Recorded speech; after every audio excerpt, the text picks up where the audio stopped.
Mais uma informação aqui, nós dissemos ontem que a segunda turma do Supremo Tribunal Federal determinou a retirada da delação premiada do ex-ministro Antônio Palocci de uma ação penal contra o ex-presidiário Lula que tramita na Justiça de Curitiba.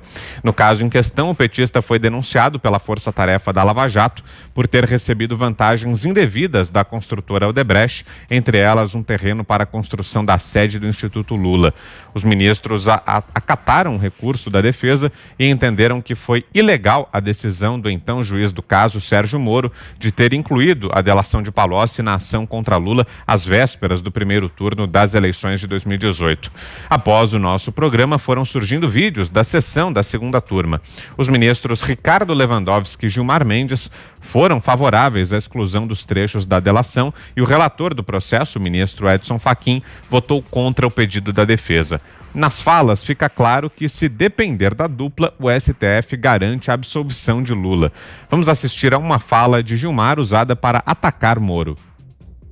Uma atenção às circunstâncias que permearam a juntada dos autos do acordo de colaboração premiada de Antônio Palocci. Em primeiro lugar, verifique-se que quando referido acordo foi juntado aos autos da ação penal referida, a fase de instrução processual já havia sido encerrada, o que sugere que os termos do referido acordo sequer estariam aptos a fundamentar a prolação da sentença. Em segundo lugar, verifique-se que o acordo foi juntado aos autos da ação penal cerca de 3 meses após a decisão judicial que o homologara.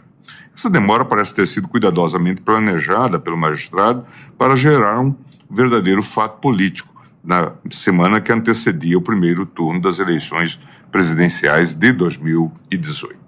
Ressalta-se que, ato contínuo à juntada dos termos do acordo, foi determinado o imediato levantamento de seu sigilo, com a clara finalidade de que fosse dada publicidade às imputações dirigidas ao réu, sem que as circunstâncias narradas no acordo fossem relevantes para a ação penal em andamento, já que, como dito, a fase de instrução processual já havia se encerrado.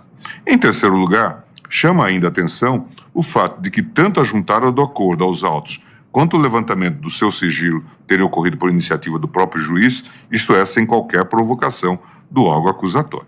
Essas circunstâncias, quando examinadas de forma holística, são vetores possivelmente indicativos da quebra da imparcialidade por parte do magistrado, matéria essa que se encontra pendente de apreciação no âmbito do habeas corpus 164-493 da relatoria do ministro Edson Fachin.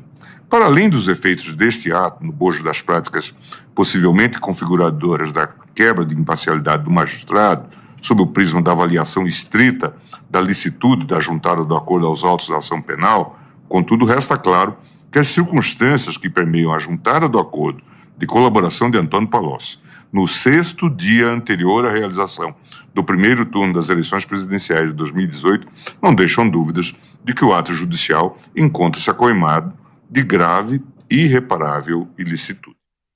É a fala, então, do ministro Gilmar Mendes. Augusto. Muito bem. Acabamos de assistir ao segundo espetáculo brasileiríssimo, né? Um advogado, é isso que o Gilmar Mendes é, e empresário, nomeado foi uma má ideia do presidente Fernando Henrique, nomeado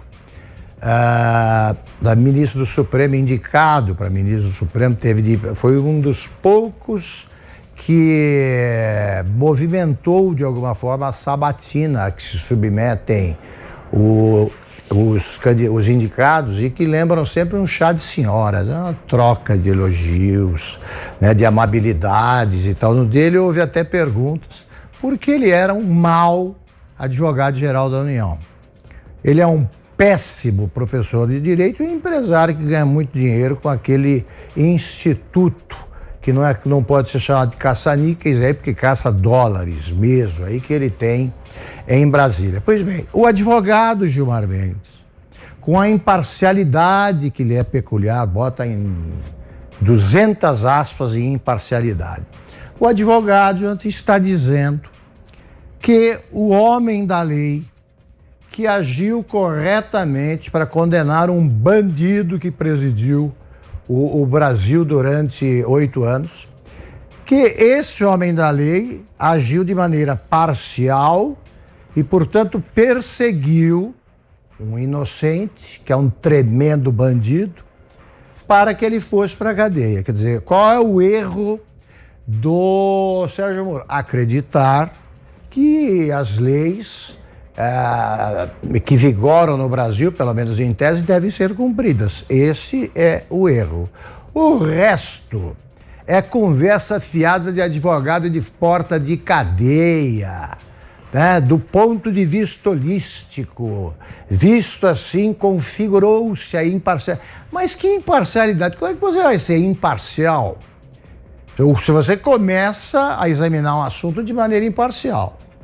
Tá? Tô olhando aqui, tô vendo, não vem com nenhuma ideia pré-concebida. Eu desculpe que esse preto aqui da mesa tá ficando branco e o branco tá ficando preto. Eu noto uma coisa que é irregular e eu começo a pensar, a ver de maneira diferente uma mesa. Isso aqui tá mudando de cor e tal. Não. Ele quer que você, o Gilmar Mendes, na cabeça dele, despreparada para qualquer vaga no Supremo, o que ele quer que aconteça? O juiz consegue mais uma prova de que o sujeito é bandido, mas esquece. Não pode tratar como bandido, nem pensar em condenar. Calma, tem que ser imparcial. Aí o sujeito vai, no intervalo, ele pede para ir ao banheiro e esfaqueia o porteiro. Mas calma, pode haver um motivo, o porteiro pode ter provocado. Calma, é assim que age o garantista. O garantista nada mais é do que alguém disfarçado de juiz, disfarçado de qualquer de ministro do Supremo. Ele procura brechas na lei para permitir que sejam libertados os que merecem cadeia. Só isso. Se não tivesse esse argumento holístico, o Gilmar Mendes arrumaria outro. Ele está lá para trabalhar pela libertação do Lula. E ainda faz cara de imparcial, né? Com aquela expressão abobalhada, né? A sublinhar isso aí do Lewandowski, que foi o que votou com ele. Quando o Gilmar Mendes fala, o Toffoli olha para ele com aquela cara que você vê em filme vagabundo, de criança vendo Nossa Senhora ali. Ele é mais ou menos isso que o Lewandowski enxerga. Esses são dois equívocos anulando ou tentando anular a decisão de um homem que cumpriu a lei e que botou bandido na cadeia como se deve fazer em país civilizado. O resto é conversa fiada. Você, Fiuza? O Gilmar Mendes pergunta por que o Sérgio Moro levantou o sigilo. Eu respondo, em primeiro lugar, perguntando por que o STF levantou o sigilo da reunião ministerial do Bolsonaro, a pedido do Sérgio Moro. Por que ele fez isso? Qual foi a explicação, qual foi o fundamento da decisão tomada pelo ministro Celso de Mello e apoiado por seus pares para jogar para a televisão, jogar para o ventilador uma reunião de Estado, né? Então, esse caso, Vitor, não tem explicação, não apareceu. Os juízes, o Celso de Mello, poderiam ter visto a reunião toda e julgado em cima dele, e divulgou por quê. Agora, por que foi levantado o sigilo da delação do Palocci? Eu respondo aqui, com muita simplicidade. Porque a delação do Palocci era o atestado final, definitivo e necessário para a culpa do Lula nessa prática que foi comprovada em alguns casos e será ainda em muitos outros. Não se iludam. O Lula tem vários processos maduros e será condenado em vários ainda, né? Ele é condenado em 2 só. Mas esse princípio da permuta lá com a Odebrecht, no caso do Instituto Lula, do terreno do Instituto Lula, é exatamente o mesmo da permuta com a Odebrecht no sítio de Atibaia, exatamente o mesmo da permuta com a OAS no triplex do Guarujá. E por que era importante, além de anexar, né, o Palocci deve estar no YouTube isso, acho que ainda deve estar, a íntegra da delação do Palocci. Ele explica exatamente, o Lula queria fazer aquilo por fora, queria fazer aquilo escondido. E ele dizia, mas é muito complicado, é melhor nós fazermos aqui uma doação, etc. e tal. No final das contas não adiantou nada, porque todo o conjunto de investigação da Operação Lava Jato contra o Lula demonstrou todo o seu ato, está tudo lá, não adianta o Gilmar fazer esse remeleixo todo, não adianta, tá tudo lá. Os princípios estão todos lá. A conduta para manter os diretores da Petrobras, por exemplo, que dariam o aval para o roubo, né? Que permitiriam esta promiscuidade, essa corrupção passiva, né? No caso do presidente da República, em relação às construtoras. Está tudo demonstrado, de cabo a rabo. E o terreno do Instituto Lula, o sítio de Atibaia, o triplex do Guarujá, eles são uma mísera fração da fortuna do Lula. Mas eles são eloquentes para mostrar de que maneira se dava e se deu essa permuta. De que maneira o Estado brasileiro, parte do Estado brasileiro, foi vendido pelo Lula a um cartel de empreiteiros. E nesse momento, Vitor, que foi pedido pelo Sérgio Moro, o levantamento do sigilo, o Gilmar tenta colocar aí como uma coisa de má-fé, insidiosa e oportunista e fora do processo jurídico, judicial, a proximidade das eleições. Mas era justamente por causa da proximidade das eleições. E altamente justificável, sabe por quê? Porque o Lula, esse que é objeto da ação, o réu, estava preso e influenciando na eleição. Ele estava com a cumplicidade trágica, né, de uma parte da opinião pública, veículos de comunicação, entidades multilaterais que se dizem direitos humanos. Havia uma grita na maior fake news da história brasileira, dizendo que o Lula era preso político. E o Lula falando pelos cotovelos de dentro do xadrez, com conta, inclusive, no Twitter, conta em rede social, influenciando. Então, por isso que foi levantado o sigilo, porque a delação do Palocci era mais, e ela está aí, né? A não ser que agora esses novos ventos tragam, como eles querem exterminar, né? Rastrear o WhatsApp, exterminar canais de comunicação, a não ser que eles saiam incinerando aí arquivos, destruindo arquivos da Operação Lava Jato. Fora isso, está tudo lá.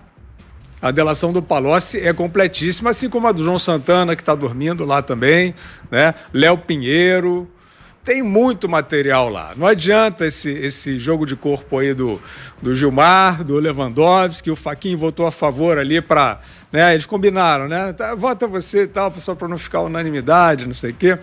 Nesse você vota contra, nesse eu voto a favor. É sempre assim. Não vai adiantar nada. Eles fizeram isso no caso do Bendini, o caso retrocedeu, esse talvez também vá retroceder, mas é irresistível. A justiça, né, o avanço da justiça sobre o maior assalto da história brasileira não será obstruído. Zé. E nessa decisão da segunda turma, a ministra Carmen Lúcia e o ministro Celso de Mello estavam em Brasília e não foram lá participar, né? E as duas ausências mostraram aí que Gilmar Mendes e Ricardo Lewandowski dominaram esta segunda turma do Supremo. Olha só, eu antecipei aqui de que alguns pontos importantes da Lava Jato não passaram ainda pelo plenário do Supremo. Entre esses pontos estão exatamente as delações premiadas, de que forma usar as delações premiadas, né? Até onde ir. Já houve decisões de outros tribunais de não aceitar a delação premiada para as condenações, só a delação. A delação seria parte da investigação. Esta hermenêutica jurídica, esse termo hermenêutico, ele tem origem no deus Hermes, que falava com Deus e trazia as impressões do mundo e explicava para as pessoas aquilo que a cabeça delas não conseguia explicações. Então, esta hermenêutica de pessoas que falam com Deus traz surpresas. Esse julgamento aí, Fiuza e Augusto, animou e muito petistas aqui que sonham com a possibilidade de anulação das duas condenações do ex-presidente Lula. Ele é condenado em 2 processos, um do sítio de Atibaia e outro do triplex, né? E o sonho é isso, transformar isso em nada, e ele poderia se candidatar. Essas falas aí de Ricardo Lewandowski e do ministro Gilmar Mendes animaram e muito os petistas, exatamente por tentar mostrar que o ex-juiz Sérgio Moro teria sido parcial ao condenar o ex-presidente. Só que ele foi confirmado, a condenação foi confirmada logo em seguida no Tribunal Regional Federal. E lembrando claramente que o Supremo Tribunal Federal não analisa provas, não se pode discutir provas, e sim ritos processuais. Esse aqui é o debate. E esse resultado de ontem, ele indica que pelo menos 2 dos 11 ministros vão entrar nesta irresponsabilidade. Por que eu digo irresponsabilidade? É porque a imagem do Supremo Tribunal Federal não está boa. Mesmo os que se acham poderosos têm que cuidar da imagem. Esta é a democracia. E jogar o Supremo Tribunal Federal numa aventura desta, de cancelar as condenações do ex-presidente Lula para fazê-lo candidato, é jogar a instituição no lixo, porque haverá uma revolta muito grande. Sobre a delação premiada do Antônio Palocci, é rica demais em detalhes, que eu costumo chamar de detalhes sórdidos, e principalmente explicando a grande rede de corrupção armada no governo do ex-presidente Lula, exatamente para englobar o mundo. Corrupção, exportação de corrupção. E tudo isso, essa exportação, segundo o Palocci, né, a conta era mandada para o BNDES. Esses acordos em outros países. E tudo está lá muito bem descrito. A campanha, Palocci era um dos coordenadores, chamados 3 porquinhos, né? E ele sabia de detalhes. Foi ele quem mostrou que Dilma gastou mais de R$1 bilhão na campanha eleitoral. Ninguém pode desver uma coisa dessa. Isso está lá nos autos. O Supremo falou, e tal, retirou oficialmente, mas continuam lá os dados que podem ser investigados. A compra do terreno para o Instituto Lula é cheia esse processo é cheio de detalhes e de provas. Há outras delações, como a delação do Emílio Odebrecht, mostrando que ele participou naquela contra-corrupção do ex-presidente Lula e também mandou dinheiro para comprar o terreno do Instituto Lula. Por mim, eu já colocaria no fogo todos os institutos, esses institutos, fundações que são abertos por essas pessoas para justificarem fraude em impostos, né? Fraude em impostos, quando ver fundação não sei o quê, instituto não sei o quê, é tentativa de fraude, tentar manipular os impostos. E também receber dinheiro público para repassar aos diretores dos institutos e das fundações. Então, sim, são 3 coisas. Primeiro, o Instituto Lula será condenação certa, porque existem outras provas, além da delação do Palocci. Segundo, o Instituto, todo o Instituto deve ser olhado com muita reserva. E, em primeiro lugar, eu diria o seguinte, muito cuidado, Supremo Tribunal Federal, anular a condenação do ex-presidente Lula, que já está aceita até por ele, né? Anular essa condenação será colocar fogo no Supremo Tribunal Federal.